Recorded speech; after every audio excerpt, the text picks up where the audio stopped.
school is. We are super excited to be here and talking about this tonight. I know you probably have a lot of questions and apprehensions about going into next year. We're going to try to allay some of those concerns before you leave and be on your way tonight. But I know we've been talking about this for years and years, and to think that the shovel's going in the ground in under 2 weeks, and this is all going to become a reality is just absolutely amazing. So we're really excited. We're also super busy. There's a lot going on, but we have a wonderful project team. That's where I'm going to start tonight. Just a couple of quick introductions to people you're going to be seeing, almost on a daily basis over the next couple of years. Definitely names you'll be hearing often.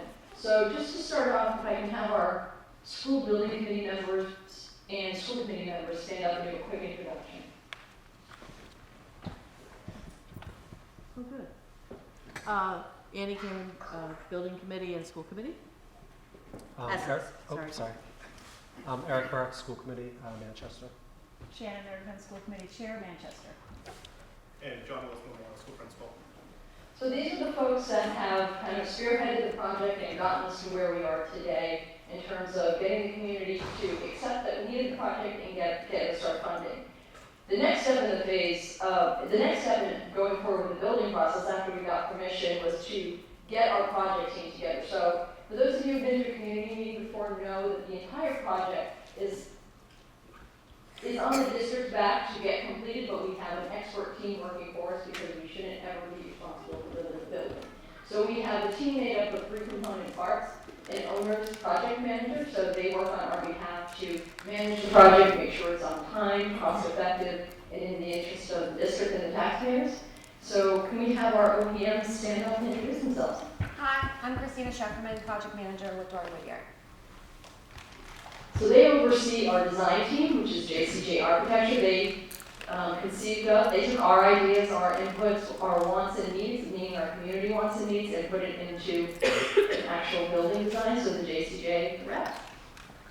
I'm Debbie McDonald with JCJ Architecture, project manager. And finally, the construction team, the people who are going to make the vision reality, WT Rich. Brian Parody, project manager. Mike St. Germain, project superintendent. Okay, so this is the team that's going to take the vision and make it a reality. You're going to hear a lot from WT Rich tonight because safety is a primary concern for everyone in this room, for everyone on the school side as well. And they aren't only going to build a building, but they're going to make sure they do it safely because kids are going to school in a construction zone next year. There's really no way around it. That's what it's going to be. But there's a lot of measures in place to make sure the daily operations go on as close to normal as possible while the new building is being built. So we thought we'd start tonight with a little bit of a design update. We've been kind of crystallizing the vision, and the renderings have really been improved probably since the last time you've seen this, so I'm going to kick it over to Debbie for that. Thank you so much. We get the fun part. We get to take all the meetings that we have with all the folks who have stated an interest, families, the community, and turn that vision into a reality. So one of the bigger challenges is that this building, which you can see, does somebody have the pointer? This building footprint that you see is actually, we're building on the same site that we are on right now. Next one. So the existing building actually comes down into here, but extends up into this part we're building, and it's all one floor. The new building, this is the site plan, does maintain the existing drop-off road. And it has an enlarged drop-off loop to pull traffic off of the street, so the backup is not so long. It doesn't go all the way back to Vine Street. And then we pulled it back from the wetlands protection zones along the 2 sides of the site. This is a triangular site we're working on, and 2 sides are wetlands. We've been very respectful of the wetlands. We got through the Conservation Commission review, and it's become a reality. So we're very excited about that. So first floor plan. In the left side here you see and this is a 2-story building. The yellow rooms are classrooms, and this is a 2-story classroom wing with the see the lower grades, the K1 and 2 on the lower floor, and then 3, 4, and 5 on the second floor. Here you have the main hub, which is where the drop-off hat is, glass going all the way through. The purple is the administrative offices, pre-K with a separate entrance on this zone, gym with a separate entrance for outside activities, boating, afternoon, evening, weekend games, and then cafe adjacent to the gym for a cafeteria. Second floor, you can see there's classrooms on this side. Media room, which is library, overlooking the hub. This is the main activity space, and then there are project rooms, special project rooms, which can be used by all of the grades. And then in the event that there's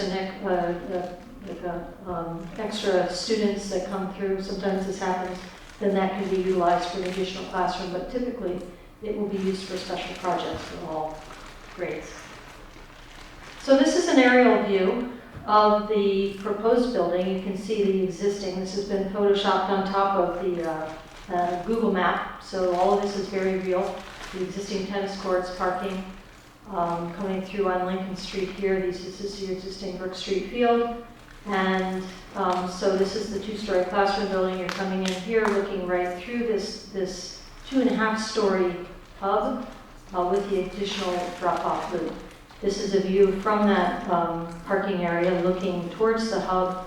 The preschool areas, breaking down the massing with the gabled roof so it relates to the surrounding residential communities, and then the classroom wing in the distance. This is as if you were looking, this is from the end of the pedestrian bridge, coming across the pedestrian bridge stays. We are taking off the ramp that comes down there, reconfiguring it. Playground here to the right, but this is the view again, center, so you always know where the entry is. And then a close-up of the drop-off area. You can see this is an existing, a new proposed canopy. We're looking at using the similar materials that you have in the high school, so it doesn't look like something else is landing in town. It's really taking a similar color brick and then a lighter masonry unit infill so that you get that sense of scale and breakdown of the massing. Doesn't look too bad, do you think? Not too bad. All right, this is a night shot in the high school media center. It really looks bad. It looks like, well, we won't even say what it looks like, but this is the inside, this is the hub. This is you're coming in from the entry, so you can see that it's a very animated. This is the media center here. This is kind of a stage for informal activities for the students. Stairs going upstairs, a bridge coming across from the media center to the upper level. You can see display areas, and then the project rooms are off to your right. This is an alcove which goes into the administrative areas. And then the classroom areas. These are wider than usual. You can see there's these little cubbies here for students to come out. This is at the upper level, so this is for grades 3, 4, and 5. Students can come out here and work together, do a reading project. They can have an activity area here. On the lower level, it's a little closer. We're not anticipating the K1s and 2s coming out and doing too many independent exercises outside of the classroom for good reason. But you can see here there's movable furniture. Go ahead. Sorry. Movable furniture, so we've spoken with a lot of the teachers and with John Willis, really thinking about these are large screen TVs. Every classroom has windows, cubbies inside the classrooms, not lockers outside, movable furniture, and so there's this sense of flexibility and adaptability as teachers and students begin to take over the classrooms. And then another typical classroom, you can see the lighting here, it's direct, indirect, so it's a very nice, even lighting throughout. And then a project room, you can see the same thing. We have not yet begun to select the furniture. That's a next step. Once we get the construction documents, we're nearly completed the construction documents. We will begin, we've identified how many chairs we need, tables we need, that kind of thing. But next we're going to work with John and his group and the school building committee and select the actual furniture. This is a view looking from the hub into the auditorium, and you can look through, there's a movable wall that opens up into the gymnasium, and then there's a stage at the far end. So there's a lot of flexibility. You can see light coming on into the gymnasium, and then lots of glass from the side of the cafeteria out into a patio in the back. you'll see a lot of blue. There's blues and greens, and the theme for the color scheme is really ocean and sea, so that there's a lot of blues and greens that are throughout as accents. But also it keeps it from being this cacophony of color throughout, and there's a relationship all through. And you can see that in the media center. Here, looking down into the hub, then you have also over here an opportunity for small groups to go outside if there were to be an activity where a teacher or a librarian feels that they can benefit from some outdoor activity.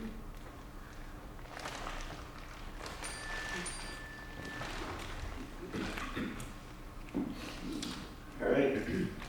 So now that you kind of went over what you guys get after we're finished, kind of go through a little bit of how we get there. So I'll start off by telling you a little bit about WT Rich and a little bit about what we're all about, and then go through a little bit more of a high level on the job specifics, and then we'll finish up with questions. But just some fun facts about WT Rich that we have up here. We have 100% of our work, it's public work, and 90% of it is CM at risk, just like this project. 80% of our work are schools, and most of them are a lot of them are with the MSBA, just like this project. And most of our jobs are occupied schools and really tight job sites logistically. So it's definitely a good fit for our company. This is a lot of what we do. This is our bread and butter. As Mike can kind of attest to, this is something we feel really comfortable with, and I for most of my career, have been involved with jobs very similar to this, and Mike as well. So, did I screw that up? No, Avi's doing it. So Mike's going to start off with project safety, which is probably the most important factor that we're going to talk about tonight. Just kind of keeping it high level. We're kind of working out some of the details of the future phasing. So it should be known that each task, one of the most important aspects of our planning is that we do pre-task planning for all kind of at-risk activities or just general activities throughout the day. So everything's planned out, everything's communicated with the school, and Mike's going to kind of go through that and our general process and standards with the project. I think after that, we're going to run through some of the schedule and the phasing plans, just kind of give you an overview of what the site's going to look like for each phase, and then we're going to finish up with the traffic plan to kind of show you how traffic will be impacted around here, and then some of the specifics of our blockout periods where we're going to try to avoid your heavy traffic times with school buses and all that stuff with our deliveries, so that we minimize the impact to you guys. So we'll go through those specifics as we go through, and then we'll finish up with questions. But Mike's going to go through some of our just general safety standards. Hello, everyone. As you've heard from Pam, Brian, and others, safety is our primary concern. We've gone to great lengths. We have specific plans. We've got everything from first aid, fire prevention, crisis management, indoor air quality. I'd like to talk about some of these, like the site-specific safety plan. So what WT Rich does, we generate our own site-specific safety plan. It identifies the hazards and how to mitigate them. And also every subcontractor is mandated that they have to submit to us their own site-specific safety plan. Each subcontractor will have their own specific hazards and ways to mitigate them. We review theirs, send it back to them, have them review it until it gets back to our satisfaction. Those will be in my trailer. If anyone wants to take a look at any site-specific safety plan, they're welcome to it. I even open door policy that you'll find out. School construction, separation. As everyone knows, it's a phase job. Things are going to be changing during every phase. There's a couple different ways that we handle that. We have Administrative policies, which will be signage, definitely communication. We've got physical barriers like demising walls, temporary walls, jersey barriers, fencing. So there'll be a definite separation between the activities with the school and the construction activities. Corey, sorry. Everyone that works on the job site, they have to submit the Corey form, sorry form, before they actually start on site. So many of the subs submit to me way in advance, so there's plenty of time for it to go through. Again, I have an open door policy. I've got a list of everyone on site. I've got a list of the Corey forms that they fill out. Mandatory safety orientation. So again, this is something that all the subs are required to go through. We have a very detailed safety orientation log. Everyone has to go through safety orientation. I can go through a couple of things that are in it. We've got, it's a PowerPoint presentation that's done with the subs. We talk about blackout times, site-specific safety plan, OSHA requirements, unsafe conditions, PPE, evacuation, injuries, hard work requirements. There's a whole list, there's a whole gamut of things that we go through at orientation so that everyone on the site is actually involved with the safety on the job. School evacuations, drills. This is something, because it is a phase job, this is going to be changing as we go through the processes. This is going to be worked out with the fire department, police department, and also the school. And daily communication, very important. I'll be here every day. My phone is available 24/7. If anyone needs to get a hold of me, I'm always available. Yeah. So, I think we go, kind of think of segue into some of the more specific site logistics approaches for each phase. So far we've had a lot of discussions in terms of site layout, traffic plans, and everything that's associated with the logistics of the job site. We've had that conversation with neighbors, everybody in the community, the school, the planning board. Everybody's kind of giving their input, and it's been helpful to understand, the best approach to each one of these phases to minimize the impact to the town. So I'll kind of get right into the general schedule overview, so you kind of understand the timeline and everything. So phase one is really just demo and abatement of this partial of the C wing, which you'll see on some of the future slides, so you get more of a visual. A small portion of the existing building to build a new academic wing. So right now we're just getting the demo and abatement sub on board. We'll also get the site work, ground improvement, steel and concrete subcontractors on board very shortly here, because we'll be doing foundations and steel through December. And at that time we'll be getting most of the other trades on board, and we're looking at a completion of that first phase to turn over for the next year, 2020, so that they can partially use the existing building and the new academic wing as space for that, call it phase one turnover, phase two. And again, you'll see that visually on the next couple of slides. So that next summer, as we're finishing up that new academic wing, we'll be starting demolition, abatement and demolition of the two other corridors. I think it's A and B, and that'll make way for the administrative, cafeteria, gym, and the rest of the spaces that are in those wings. So while that's being constructed, you'll be using the kids will be using the auditorium, the gym, and the cafeteria over here. And we'll have covered walkways and everything, so it'll kind of blend together as one functioning building.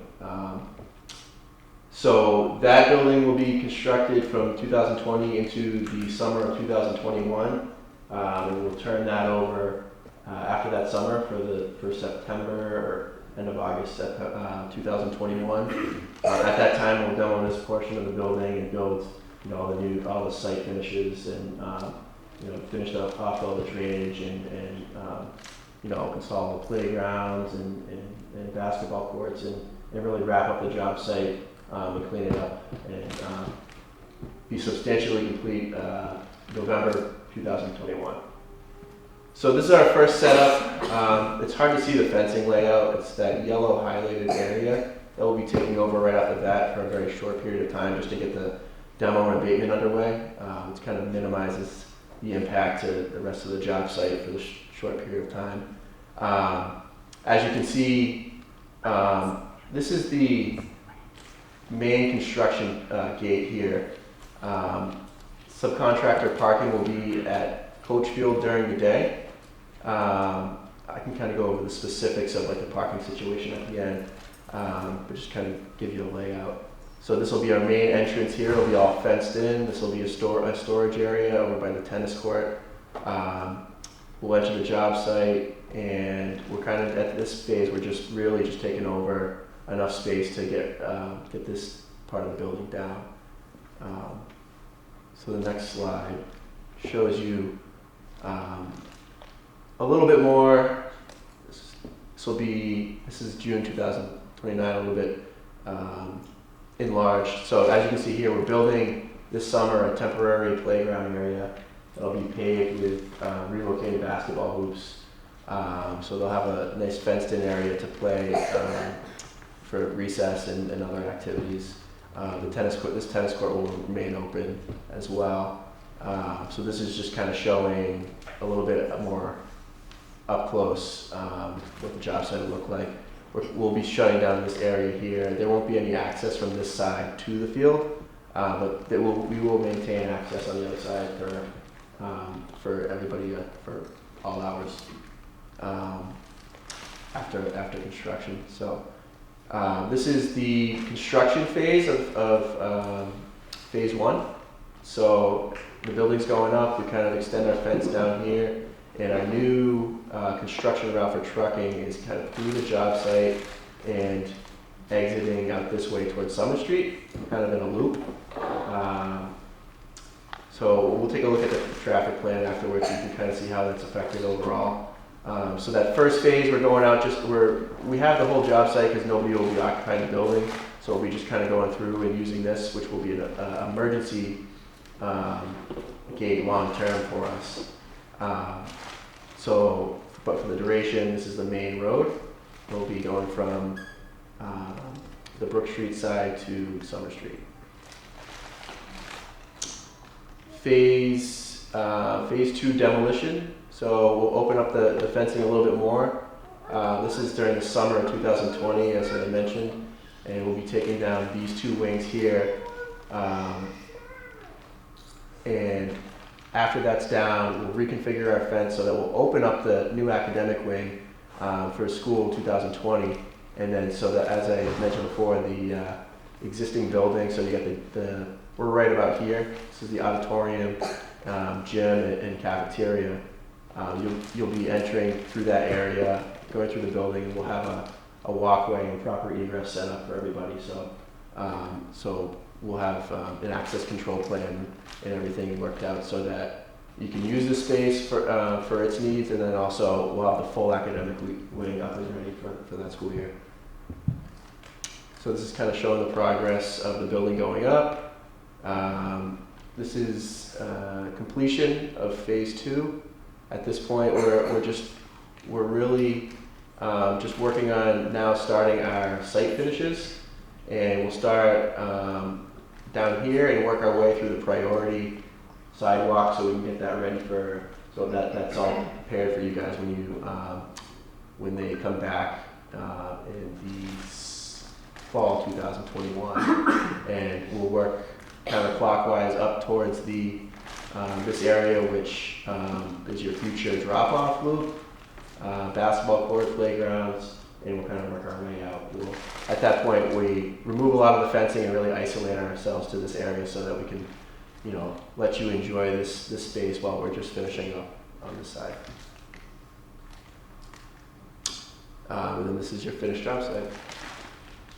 It's hard to see, but our main construction route is School Street to Lincoln Street, to Norwood Ave. This is kind of a blown up view. So School Street, Lincoln Street, Norwood Ave.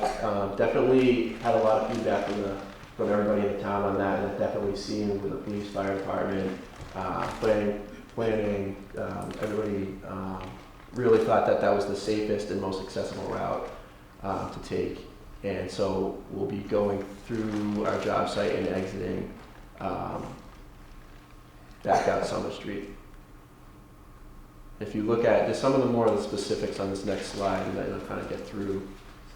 Maybe flip to the next one. Okay. So we kind of went over some of the specifics. Our on-site safety manager, will have somebody dedicated to kind of documenting and following up on all the safety items. He's Mike's kind of right-hand man. He's our assistant superintendent, but he'll be designated to the opportunities. But everybody's really responsible for it with our program.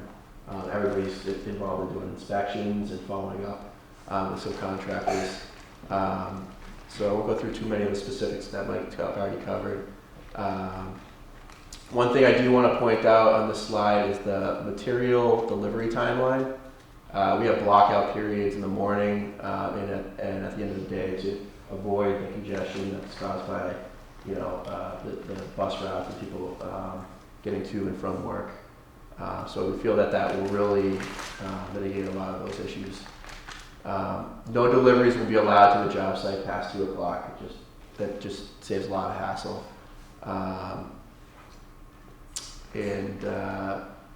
We will be, it is a very tight schedule because we want to get this project done in a very strict timeline for you guys. So there will be a pretty significant amount of Saturday and possible second shift work, but we will be adhering to the noise ordinance guidelines, and off hours will be limited to inside work that's at a lower decibel level. So that shouldn't be too much of an impact to most here.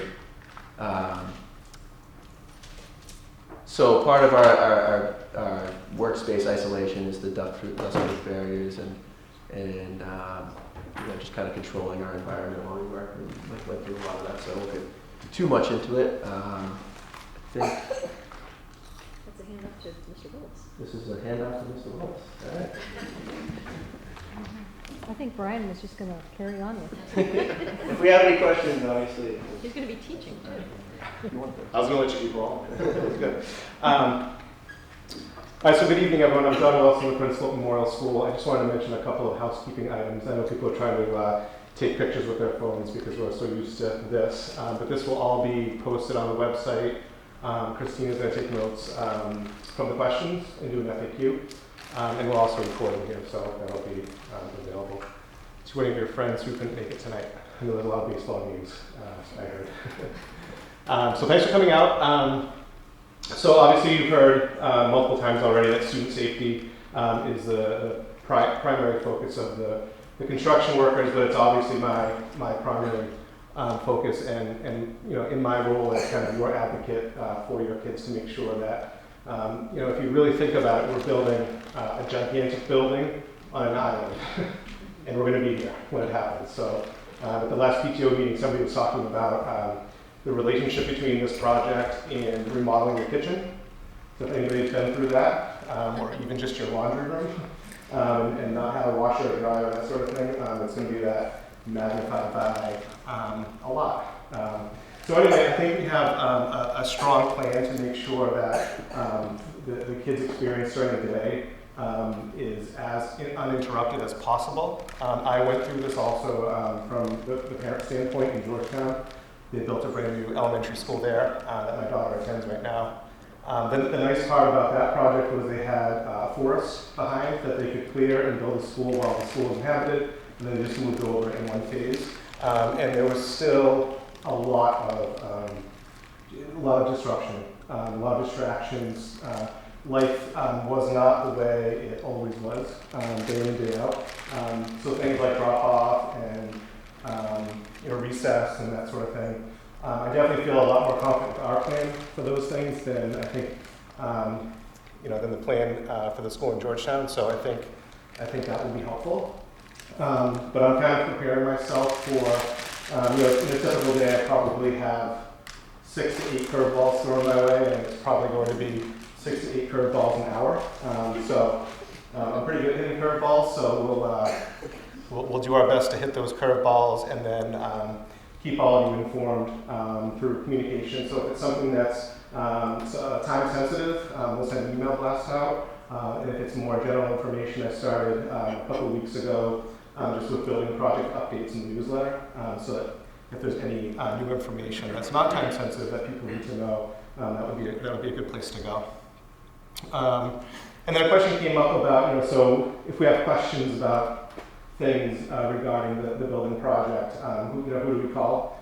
So I would be your first contact. Like I said, I'm here to advocate for you and the kids, and I can't even count the number of hours of meetings that we've had up to this point, hundreds. And throughout that process, I've tried to kind of have the lens of, safety and what's best for the kids, and trying to kind of push on some of those areas to make sure that the construction process, but also the final product, is something that is something that we can all be really proud of. Drop off and pickup. That's a question that I know a lot of people have.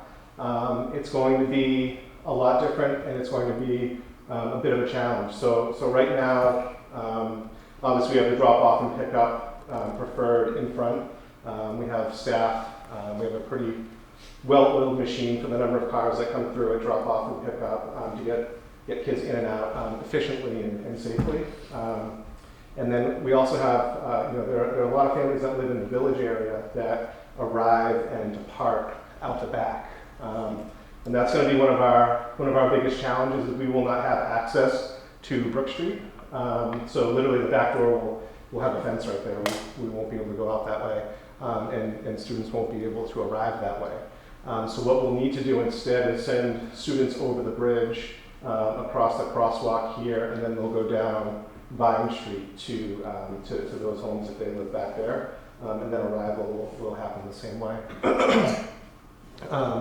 The challenge with that is I try to pretend that there aren't 30 or 40 cars that drop off and pick up back there, but I know that in reality there are, and that obviously won't be possible. So we're hoping that people join the line in front for drop off and pick up. We're looking at some technology and also partnering with Safe Routes to School to try to see if there are some ways to make that process more efficient, because we do anticipate more cars.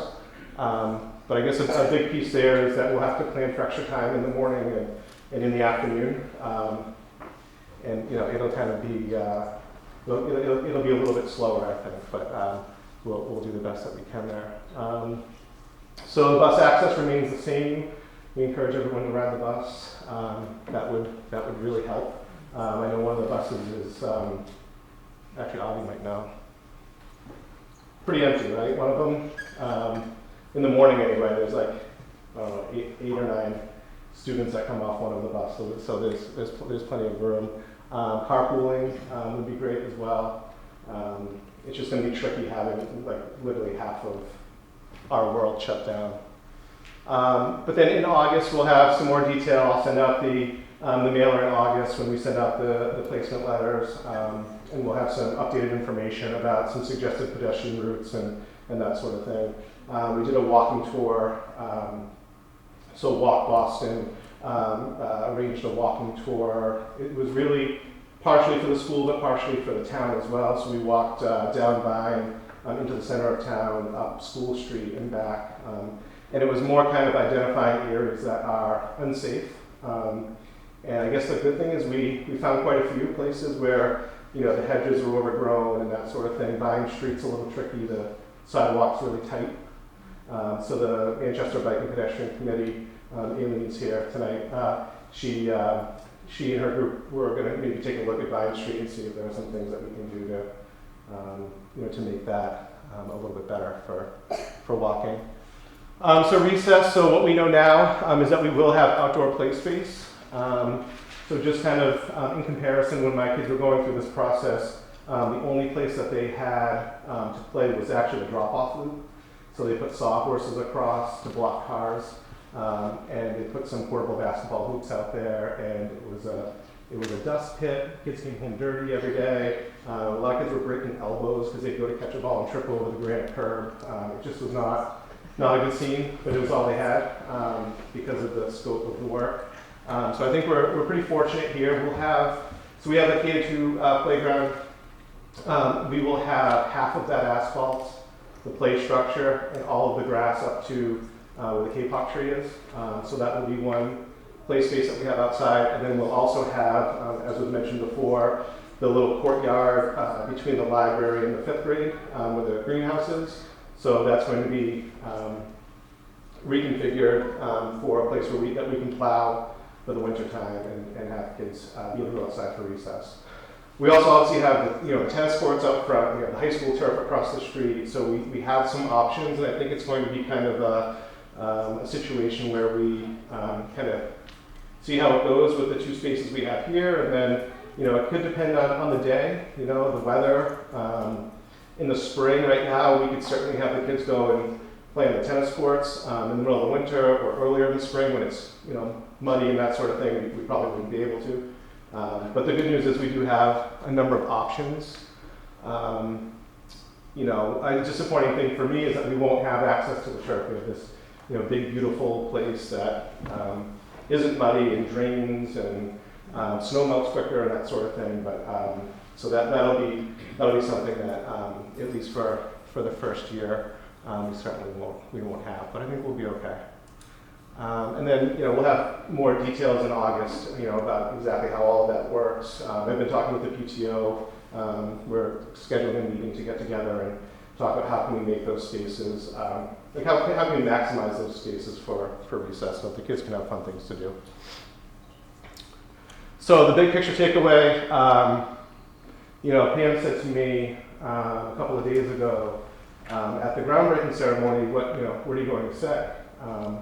And I told her that what I'm going to say is going to have something to do with making history. So we're standing on the doorstep right now of history in Manchester, Essex. And 30, 40 years from now, we'll all be able to come back and see that school that we built, which is a pretty exciting thing. And I don't know if you've been in a modern elementary school lately, but they're amazing. They just make sense. Things work the way they should. So it's going to be amazing for the kids and staff and families and the community too, because it has definitely been designed with the community in mind, with access for the basketball games and voting and that sort of thing. So student safety is a priority. My plea to everyone, and I started this probably about 9 months ago with the staff, is flexibility. This is going to be imperfect. I mean, these guys are amazing. The design team and the construction team. I mean, I have no idea how they do the work that they do to take concepts that started in the library with teachers talking about how they teach and what they think the future of education is going to be, and they take that to sketches and drawings, and all of a sudden some of these pictures, I mean, they look like real life. And it's funny because there would be things where I'd say, well, couldn't we just move this over here? And well, yeah, we can move that over there, but there's a pipe chase and electricity that goes through that wall and so on and so forth. So I don't know how they do what they do, but it will be imperfect. And so just be patient. We're here. The MERC team is here to try to help solve problems as we go through the process and make it as painless as possible. And in the end, we're going to be in a really amazing place. So I mentioned the newsletter, updates. Call me, email me if you have any questions. And then the Boston carpool would be a huge help. And I think that's it. Yeah, so time for questions. Mary Bradford. What else do I need to say? That's Manchester. So question about the bus. I live 1.495 miles away, and my kids, I begged them to take the bus and paid for the bus, but they're like, no, I'm not doing it. Is there any? I'm sure there are plenty of people who would take the bus if they you know, I think it would be more incentive to take the bus if it didn't have to cost so much to take the bus. Mhm. So is there any incentive other than it's gonna be less of a pain? So I knew that was going to be a question. And the man who controls our budget and transportation, ironically, You want me to is take back. the bus? She'll make me pay for the bus. Hi, I didn't get to introduce myself. My name's Avi Herbs. I'm the business manager, finance, operations, budget, including transportation. So I have not heard of any discussion of a fee waiver for next year. You know, most school districts don't provide any transportation less than 2 miles. We go down to 1.5 miles. But you know, it's certainly an interesting idea, and I think those are ideas the school committee needs to hear and review. We subsidize that bus cost considerably already. So if you look at the cost, what we pay in is about, depending on how many riders you have, about 70 to 80% of that cost, which in most districts they don't have. So with the budget being tight, I don't know if there's been discussion of that, but it's certainly something worth bringing up to the school committee, and I'd be happy to pass on the feedback. Just because if you have a kid who's in kindergarten or first grade or even second grade and you live more than a mile away, you're not letting your kid walk to school. So, because it's just, there's no place that's a mile away from here that's safe for a 5-year-old to walk here. So I think you would have less people trying to drop off their kid at school if more people could have the opportunity to take the bus. And if you have more people taking the bus, then maybe we could bring the cost down. Thank you. That's my 2 cents. Yeah. I was hoping you could just clarify a little bit better the use of the indoor space over the coming year. It sounded like it's after this next year, that in about a year, the building actually combines and you start using the new building space, but over this coming year, do we anticipate any limitations on the current space, or will the current space be sort of sustained as it is? I'm glad you asked, because I missed that.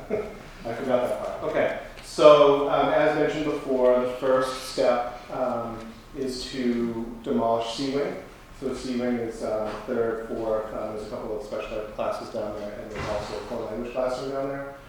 So literally the last day of school, the kids will leave, the teachers will leave, and they're going to work, I think, a 2nd and or 3rd shift maybe to start removing some material and get that area prepped for demolition, which means that I have to find space for all of those classrooms in the rest of the building. I guess this will sound weird, but the good news is at one point we had 450 students in the school at our peak. And at that time, we were kind of busting at the seam, and we had to do some creative things to house all of the students and that sort of thing. So we're going to be able to kind of house everybody within the remaining wings by kind of reverting back to some of those things that we had to do then. So for example, the teacher's room is next to the library right now. So during that time where we were kind of stretched at the seams, the teacher's room was actually in the old boys' locker room that we renovated to be a teacher's room. It's not ideal. The photocopier literally used to be in the boys' locker room shower, minus the shower fixtures.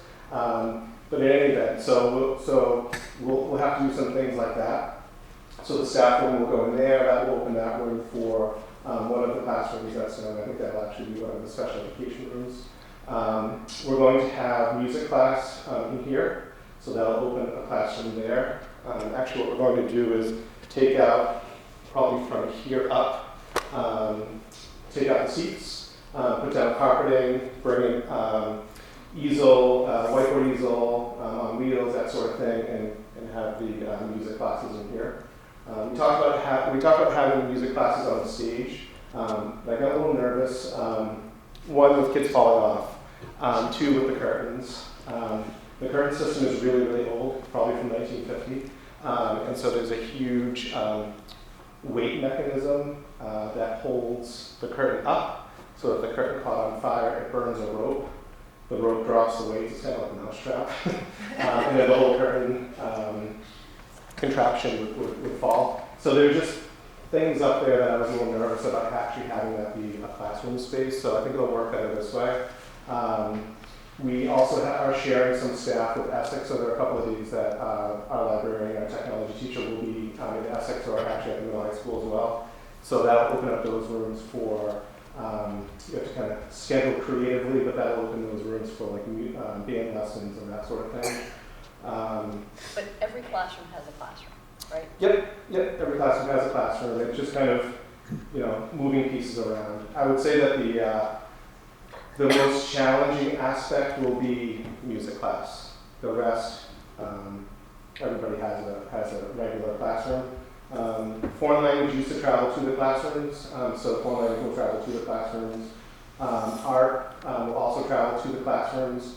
I'm saying that with a little bit of an asterisk because we will kind of work around open spaces. So, she may have her morning classes in the cafeteria because, obviously not using the cafeteria for lunch at that time. She may use the the library and technology spaces when those teachers aren't here. So it all fits. Obviously, having music class in here isn't, ideal, but it's, kind of a one-year deal, and then so the following school year, so after next school year, the two-story classroom wing that houses all of the classrooms will be open, and all of the kids will move in there. So this coming school year is the last year that students at Memorial will be in these actual classrooms. So it's pretty quick that they're in, beautiful new rooms. Yeah. I'm curious about kids who are walking to school, Yeah. and if we're going to have a lot more kids needing to cross Lincoln Street in order to get to the pedestrian bridge in order to cross back. Is there thought of having a crossing guard or some other safety? Yes. So there's thought and talk. Okay. So we're kind of talking that through still. We have a backup plan, but we're going to try to make that happen so that there's a crossing guard there. The representative from Safe Routes to School that was on the walk with us said, would you consider crossing guards? And I said, I've been trying crossing guards for 8 years. So she said she's going to try to help with that process. But that's definitely a place that we would need kids to, when they're crossing over by, we're going to need. I crossed there yesterday or the day before with that group, and I thought I was taking my life in my own hand. It was at Was that dismissal? it was a middle school dismissal time, yeah. It's like, It's worth throwing in. Manchester Police and Fire have been huge partners in this, and they've been incredibly supportive. And I know when we have very peak times at the middle high school and in the mornings, they're always a presence on site. So whether or not we start with that and then look at a crossing guard as an option, there will certainly be support to make sure everybody can navigate the road safely.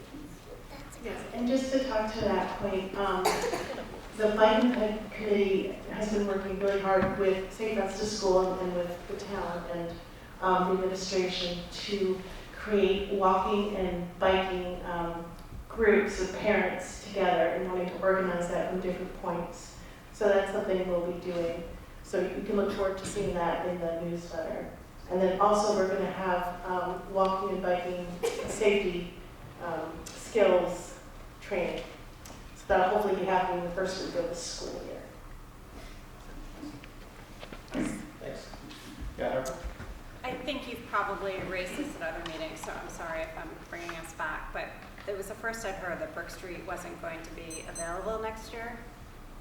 During the school day. I don't totally understand that because it's not being used. Why isn't it available? I mean, It's adjacent to the main construction route. but So could we put up a fence or something? in an abundance of caution, you don't want the truck falling in onto the field when the kids are having recess during the day. It's the main access. So Brook Street Field is offline during the school. So can you review again, and having a very active fifth grader who will never see the new classrooms, I just would like to understand the outdoor space. Yeah, That's so- going to exist That's next year. probably the best map for it. Oh, yeah, there you go.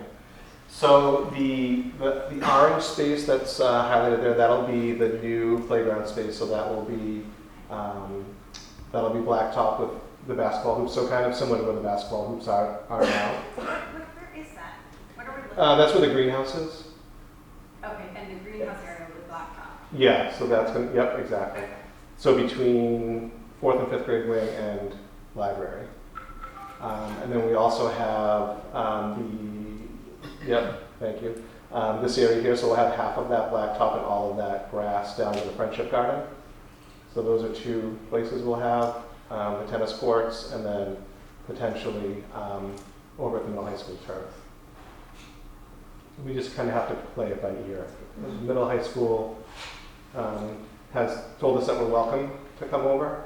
I know they use it a lot more than they used to. Every time lately I've walked over to a meeting, there's kids everywhere out there, so it's nice that they welcomed us. I'm just not sure, if The working plan is to half field it, Yeah. middle school, it's middle school typically that's out there, or Yeah. in class. yeah, Middle school on close end, and, Yep. Memorial on the far end, Do you know what hour Brook Street becomes accessible? 3:30.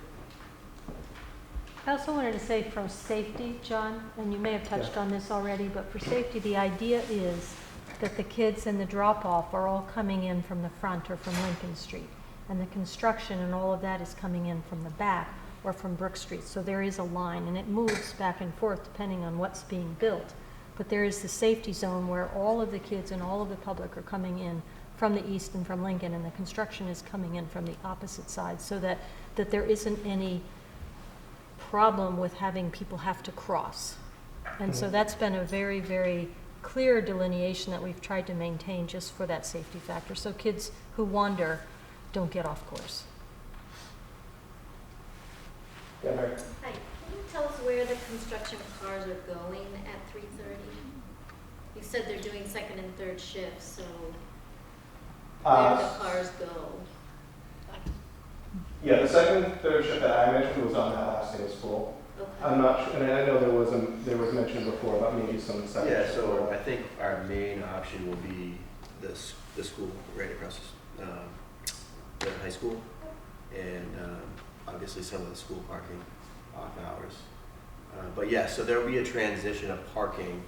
Our main day will end, and then that crew will either move their cars or a new crew will come in. There should be less off-hour work than there is going to be Saturday work. So that's good. Can you clarify your work day? I know that sounds strange, but. Yeah, it's 7 to 3:30 typically. I think we're going to be working a lot of long days, 7 to 5. And then, select activities may extend a little bit longer, but that would be mostly indoor activities, nothing that's going to be noise stations.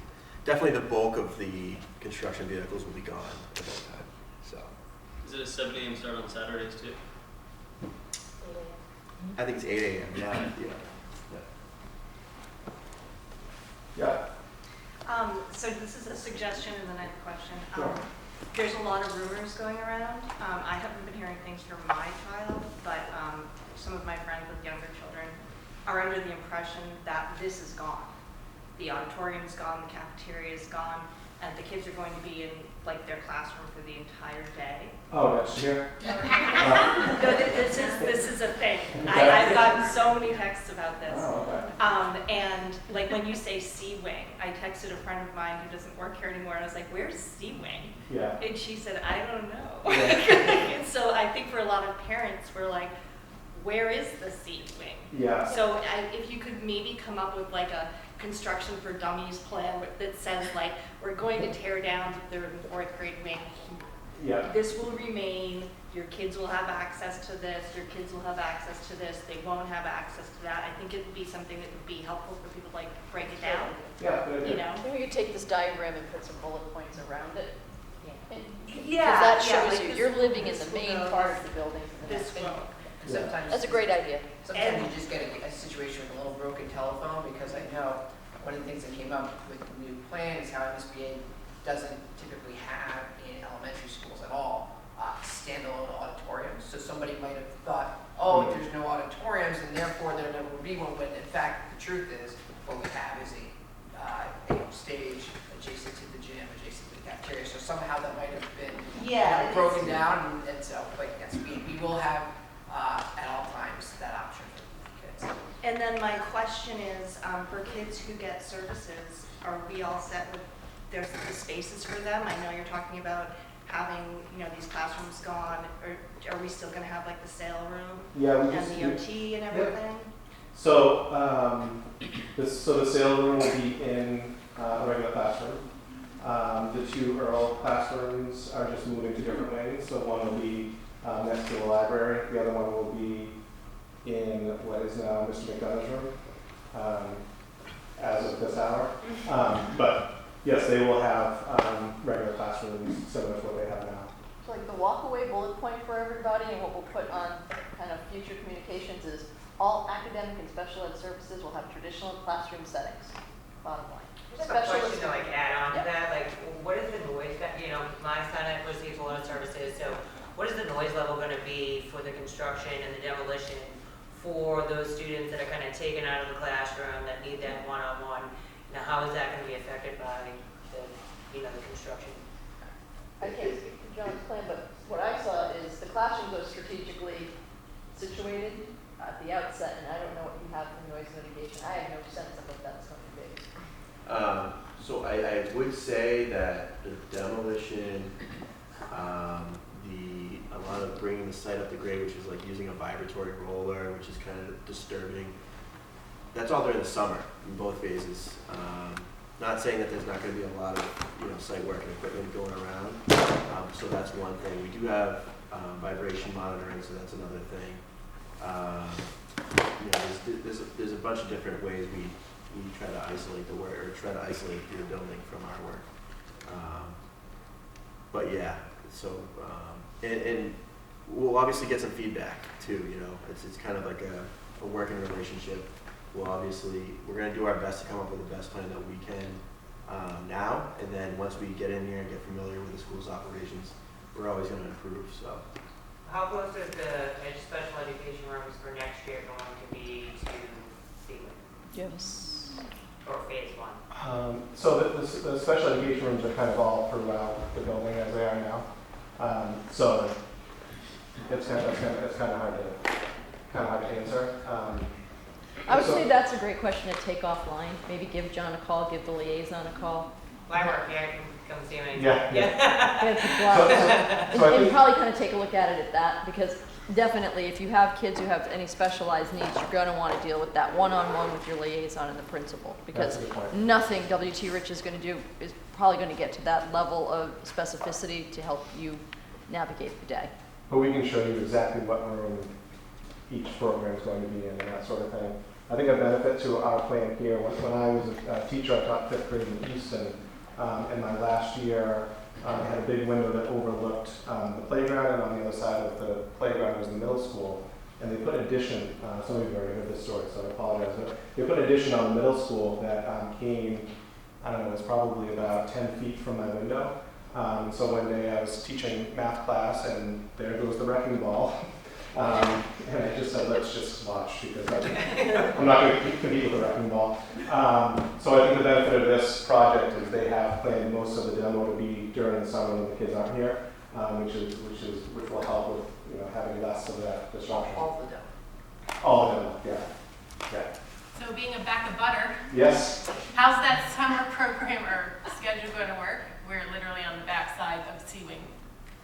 What are the hours going to be the same in the summer as they are, and what's the expectation? Yes, the hours should be the same. We have the subcontractors kind of bought into the schedule, and they own it. So I think most of them are trying to get it done mostly on straight time, because that's the least, they don't have to pay somebody overtime. So I think a lot of what we've been discussing with them is maybe increasing the through size instead of trying to work late hours or whatever Saturday. So the normal day in the summer will end at? Well, it'd be probably, honestly, 7 to 3:30 for the majority, and then some subcontractors will stay to 5 o'clock. That should be the norm. But no later than 5. I don't expect. I mean, No, 7 to 5, 5:30. No, these guys. It's a long day, and you can only get so much production out of 10 hours. Before it becomes counterproductive. So. Thank you. Yeah, Christina? The fencing that will go up, since it's going to be hugging the third grade wing, second, third grade wing, what type of fencing are we looking at? Are we blocking all views so the kids can't see what's going on during the day? Is it just a fence? Like how because we're gonna be up against our windows, right? Pretty close, right? The fencing? Yes. Yeah. Very close. Yeah. So what do we do to block the kids?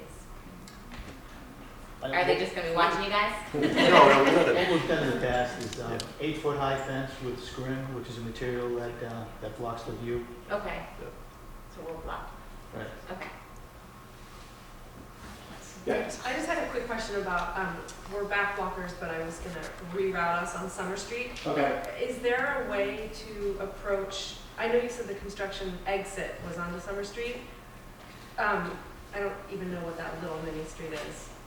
So can we approach Lincoln, or can we come in, is there a walking path on the same route? So if you were to come this way, could you get onto the property without having to cross over construction vehicles? Well, no, I guess, do we have to go as far as Lincoln, or can we come in that one way? I don't even know, the like driveway out of the road. Oh. Yeah. It says Summer Street. She's not. Because construction traffic is not going to drop Through to off. Summer Street. Yeah, So they could yes, go walking yeah, down this driveway here. Yeah, that'll be open. That'll be open. Yeah, and there won't be any trucks that drop off for pickup time, so you can come around that way. Yeah, definitely. Yeah. I actually have two questions. One is that there was mentioned, twice that the connection next year when the kids are in the new academic building and they're coming back here for all their lunches and gymnasium times and things, that it's a covered walkway. So my understanding it's not enclosed, even though this is New England. Is there any possibility for, I'm sure that obviously that's a cost.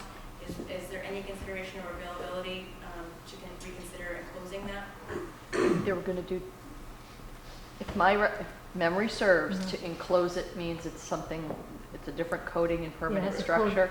Code. So it's going to be open, but they can do side tarps, think restaurant with a roll down to kind of prevent wind and rain and. Well, that's we're going to be better than nothing. We're going to be roughing it. Yeah, I think it'll be similar to, it was actually before I came, up until the year before I came, there was a connector between what's now the preschool and the main building, that was the library, and kids would go back and forth to library class. The year I came, we switched that over to the preschool, so that didn't really come into play, and I think the run's a lot shorter than that. Very short. Yeah, I think that's probably twice as long. So what is the preschool gonna be? I'm sorry. No, I was just saying, the preschool used to be the library, so there was. But I didn't know what she was talking about, I'm sorry. Well, I was asking because when they move into the academic building, they're gonna come through an open walkway that has a roof on it to connect back to the gym and the cafeteria and that kind of stuff. But I was wondering about that connection. I also had a second question, which is that once the new academic part comes together, is there any option for tours for the public once interior framing comes up and things like that? Yeah, so that's an interesting question. I actually met a principal recently who just finished this process, so I think she's maybe a year or two into her new building. And she said, the interesting thing is when you think like the construction is the hard part, but then when you open, kids don't even know like how to get to the bathroom or how to get to the office. It's like a whole new world. So what they did, I think it was in Holliston, in the summer they did tours so that kids could come in and families could come in and kind of get the lay of the land and that sort of thing. So yeah, we definitely need to do some of that. If I'm hearing you, you're talking more like living the story of the building and Yeah, looking at different stage tours as we go through. Oh, I see what you're saying. Different phases of the construction. I think I it's do think a it would neat be idea. extremely helpful, right, to come in when you're 90% done in the summer and have the kids walk through and be able to understand how to get to their classroom. Yeah. Especially since my little one is gonna, she'll be first grade at that point. Right. More apprehension for the younger ones, but I also just think it'd be interesting. Oh, the process, to yeah. see it, when interior framing goes up or things like that, just to kind of get it. Yeah, we can talk about that. That's a good idea. We absolutely can. And I think if you think of our slides at the end, we kind of, what we know now, what we'll know in August. The process right now is we are in I'm going to say mad rush to get permits and everything ready so we can start the process on time so that the team can meet their deadline. So I think there are a lot of things that are locked down, but many things that are still in flux that may be pulling people from who we would typically be sitting and talking big picture with. They're so hyper-focused right now on getting us off the ground that we need a little bit more time before we can sit down and plan more of the fun stuff. So we're trying to give you as much as we know now So you have a sense of things, but we will be back with more solidified plans and ideas in August, for sure. Yeah, the kids are very interested in the process. They have a group of boys that they want to know, like, what is the time that wing is going to be demolished? They think it's going to be like an explosion, you know? They want the front row ticket. So, yeah. So you said impervious and permits, and I immediately go Conservation Commission. You guys are still in front of them, aren't you? We're done. You're done. Okay, I thought you were still on the agenda. Nope. Hearing is closed. Conditions will be set next week with the finalization on the 25th. Okay. Yep, it's all done. Yeah. I was hoping to go back to the pedestrian issue for a sec. So we're back walkers. And I definitely get the sense that there's a lot of focus going on around this. I'm excited to hear you guys went for a walk and saw some of the issues, you know, like the Vine Street, Lincoln Street issues there. But it doesn't really sound like there's necessarily like money in the budget to actually do something substantive, whether it's crossing guards or some sort of like a fixed like lighting system like we have up front here or something like that. Am I correct in that? Is it are we going to have to bootstrap this thing, or is there actually money to be spent on having a solution? You mean that crossing area there? Yeah, I mean that one specifically, but I mean Lincoln Avenue, it's one of the busiest streets in town, right? Yeah. And I think it's great that we're going to have things for pedestrians to be safer, but it's really the cars that need to be safer. I mean, we love giving out written or verbal warnings in town. Maybe we need to have a more substantive ticketing system or something like that during this period of time. But my real question is more about like, is there actually money in the budget to do something substantive? Or is it Crossing guard, I don't think is going to be a tall order financially. I think what we've seen in the past is it's a taller order to find somebody to commit to being a crossing guard. So I think we could come up with a resource if, we determined that it was absolutely necessary. I just don't know if we'll be able to fill the position. There's a couple of crossing guard positions, or a crossing guard position that we've been trying to fill or had been trying to fill for over a year in Essex. So I don't think there's any opposition to it, and I don't think it's going to be a financial obstacle. It's just, is it actually, can we make good on it if we commit to it? So that's why I'm thinking speaking with the police and looking at detail assistance during different peak times may be another way to go. But I think all options are on the table. I guess just what I would say, I'm not going to send 40 or so kids off and just expect that they can cross Vine safely without something. So whether it's a formal crossing guard or a police detail or myself, whatever, I think, kids arriving to school safely and leaving is, getting home to you safely is my number one job. So we'll definitely have something for that spot. For sure. I mean, I think that my kid doesn't even walk on their own. I mean, my wife and I were almost hit once just crossing over here coming to a school event, the two of us, so it's not even just the kids on their own that I'm concerned about. It's just more traffic on that street in general with pedestrians. Yeah. Wild idea. Do you think there'd be an appetite for parent volunteer crossing guard schedule? Yes. Yeah, absolutely. Parents in this town love being involved. Yeah, we actually talked about that at the PTO meeting. Christina. We did talk about that. There's also been a question about the flashing crosslight that we now have at school coming down Lincoln. I don't know where that was funded or whatnot, but they were asking why can't we get one or two of those to come to in front of the high school and in front of our school area, because those flashing lights you can see. Oh, you mean the speed? The speed, yeah. No, there was a sensor on School Street when you're going to take a left to Lincoln. Oh, yeah, okay. And you come down, and it's a crosswalk that if anyone's near it, it goes off and it starts flashing, and it has other signs. Yeah. So there was a question is, can we get two of those, or for some place on our property for the next 2 to 3 years?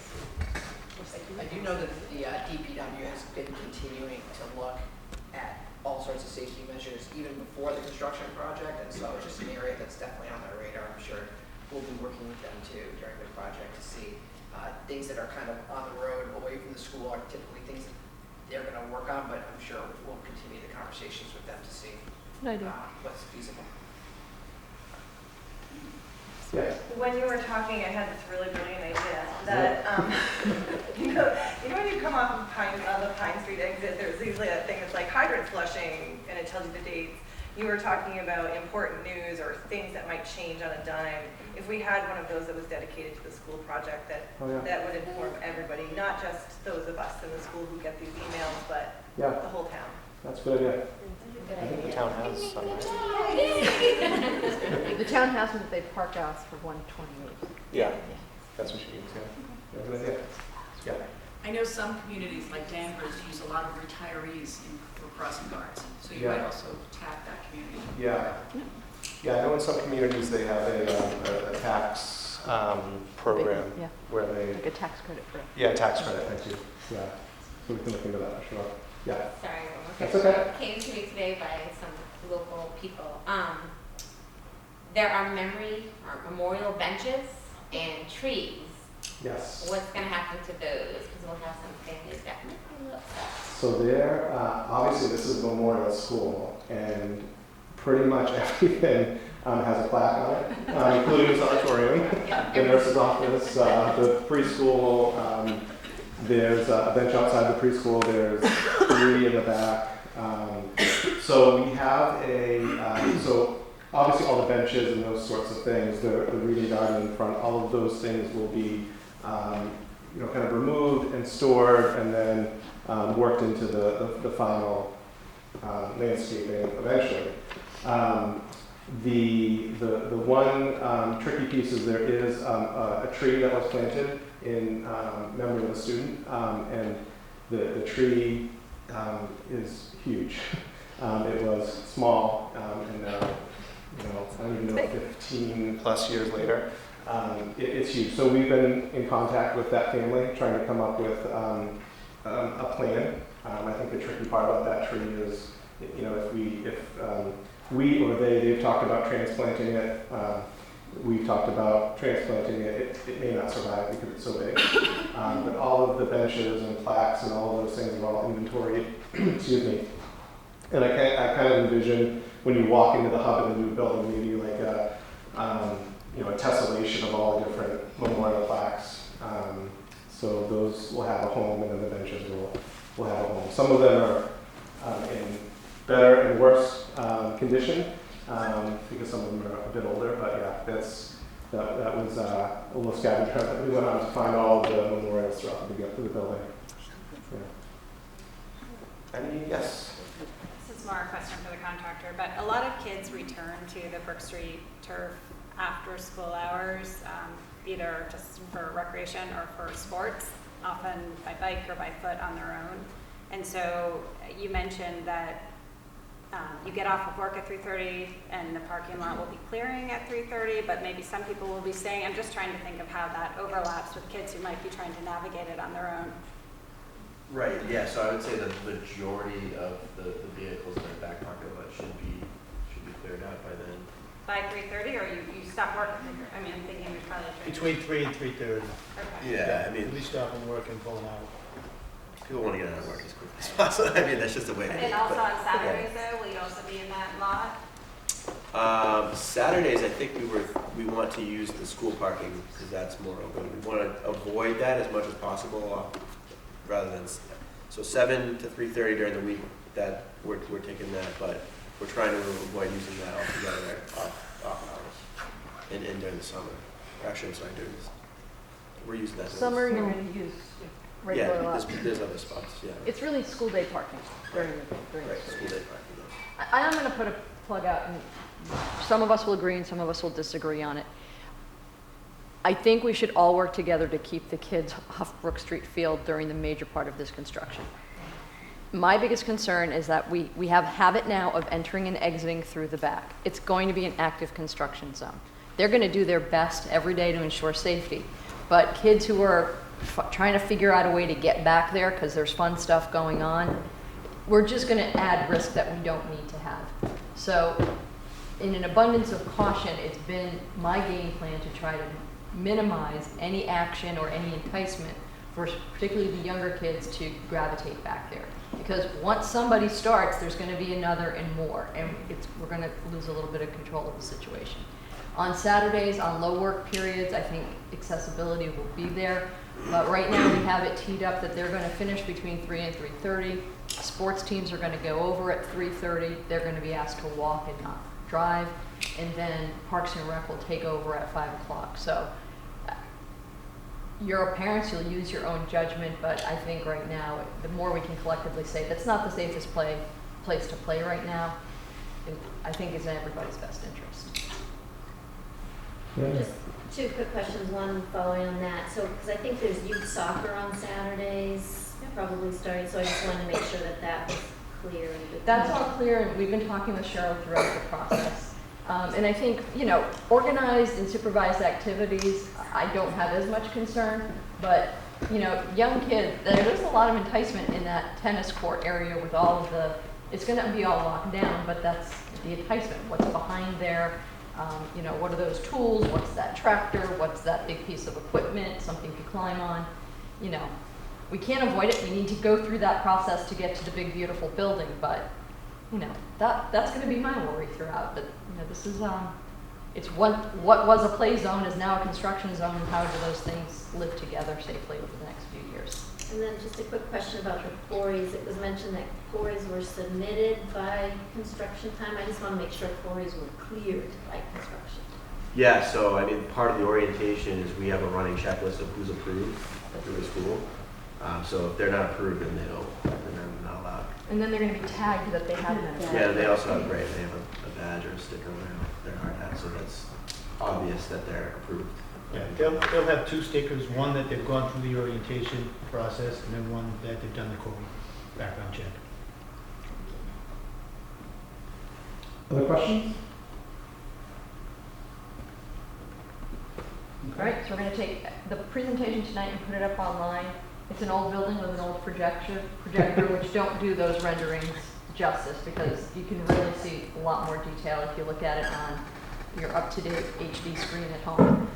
We'll also pull together an FAQ that we'll hope to get out sooner rather than later, and KBAN TV has been gracious enough to tape it, so we can actually, once it's posted, send the video out to the entire Memorial School community so they can hear the conversation and the questions live if they'd like to.